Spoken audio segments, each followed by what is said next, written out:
বকবে? এর আগে প্রতিবাদ করে মেয়েটাকে দিয়ে আসলেন না কেন? এখন বকবে? ওরা জিজ্ঞাসা করছে কোথায় যাবে, কোথায় কি করবে।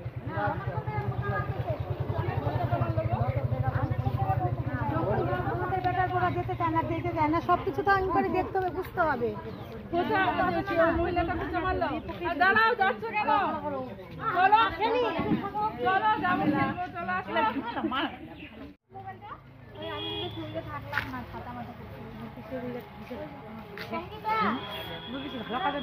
কোনটা অফিসে হয়?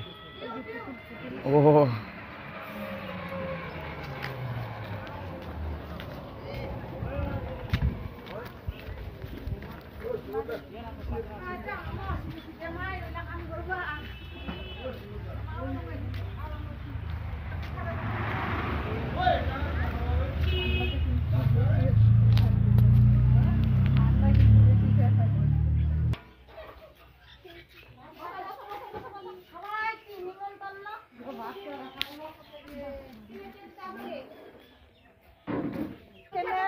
দুদিন থাকবে, সবাই রেডি হবে, বাইরে আমরা সবাই একদম রেডি, তাহলে এখন বাইরে থাকে এখন।